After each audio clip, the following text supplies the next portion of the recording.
जो अगर already question आप कर चुके हो तो इसका आंसर देख लीजिए।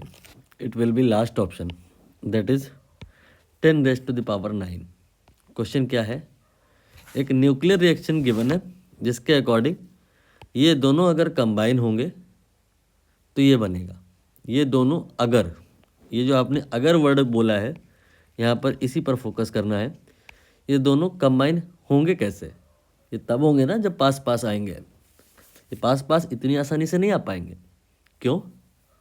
क्योंकि ये आपका जो 1H2 है इसमें एक प्रोटॉन है। ये 1H2 not a neutral particle, इसमें चार्ज है Q1 प्लस E के बराबर। और जो दूसरा है 1H3 उसके साथ भी वही कहानी है, इसमें भी चार्ज है, ये है प्लस E के बराबर। यहाँ जो लिखा है ये चार्ज को रिप्रेजेंट कर रहा है। तो दोनों लाइक चार्ज हैं, सेम नेचर के हैं, पॉजिटिव चार्ज हैं। They will do what? ये रिपेल करेंगे एक दूसरे को। यहाँ पे ये दोनों एक दूसरे को रिपेल कर रहे हैं। और अगर ये r दूरी पे हैं तो इनमें कुछ पोटेंशियल एनर्जी होगी। इसके बारे में इन्होंने बताया है repulsive potential energy between two nuclei. ये इन्होंने बताई है कि 7.7 इंटू 10⁻⁻14 है। अब यहाँ पर इन दोनों को हमें कंबाइन करना है, तो अगेंस्ट द रिपल्सन हमें करना क्या होगा? इनको पास पास या तो फोर्स लगा के या due to any other reason लाना होगा किसी न किसी तरह से। जब तक ये पास में नहीं आएंगे तब तक ये कंबाइन नहीं करेंगे और ये रिएक्शन प्रोसीड नहीं होगी। तो रिएक्शन को इनिशिएट कराने के लिए यहाँ पे जो ड्राइविंग फोर्स है वो फोर्स नहीं है, मैकेनिकल फोर्स नहीं है, हीट के थ्रू ये काम हो रहा है। बताते हैं हीट के थ्रू क्या हो जाएगा। सपोज करिए ये कंटेनर है और इसमें बहुत सारे मॉलिक्यूल हैं। तो ये सारे मॉलिक्यूल रेस्ट में थोड़े ना होते हैं, इनमें वेलोसिटी होती है। अब इस वेलोसिटी की वजह से क्या होगा? ये वेलोसिटी की डायरेक्शन में आगे जाएंगे और अगर इन केस कोई इन्हें रिपल कर रहा है तो नो डाउट वो क्या है कि रिटार्ड होते जाएंगे।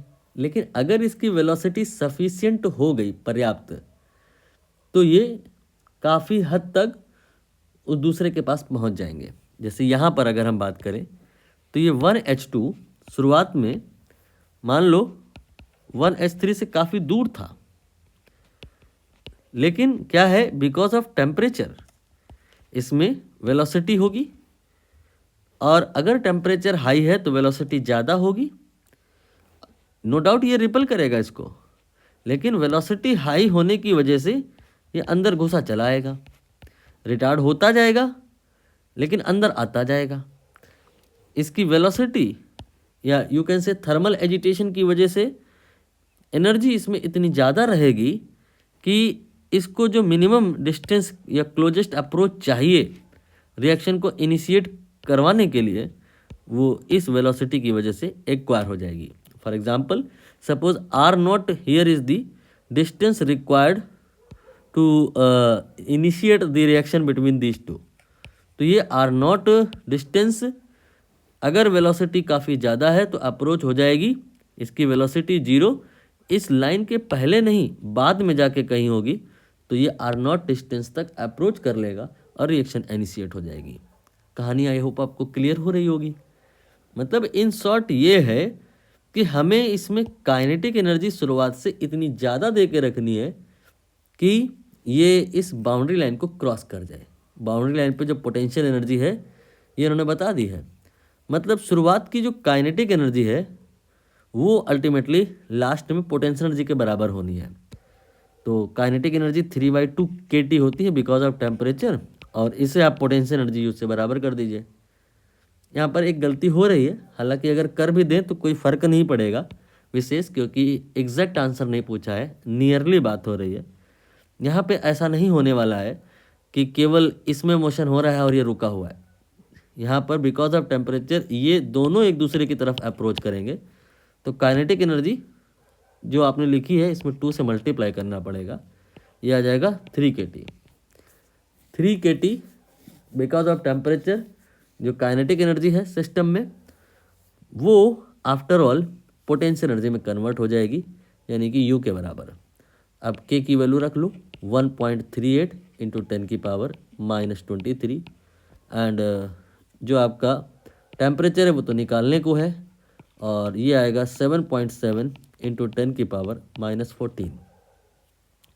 ये आपकी जो वैल्यू है अगर हम इसे 1.4 मान भी लें तो 14 दूनी 28 और 3 42, 4.2 आएगा। अभी ये वैल्यू कोई बहुत ज़्यादा नहीं हो पाई है कि इसको आप 10 बोल दो। ये जो भी होगा समथिंग लेस देन 10 ही होगा। आई थिंक मुझे दिख रहा है 2 भी नहीं होगा, तो इसको आपने 1 मान लेना है। और T की वैल्यू जो आएगी 10⁻⁻14 प्लस 23, ये 10⁻⁻9 आ जाएगी। सॉरी माइनस कहाँ से, 23 में से 14 घटाएंगे प्लस में। टेम्परेचर माइनस में इतना कभी हो ही नहीं सकता है। टेम्परेचर की लोअर लिमिट डिसाइडेड है -273 डिग्री सेल्सियस या 0 केल्विन। अपर लिमिट पे कोई कंस्टेंट हालांकि नहीं है। यहाँ पे डी ऑप्शन करेक्ट हो जाएगा।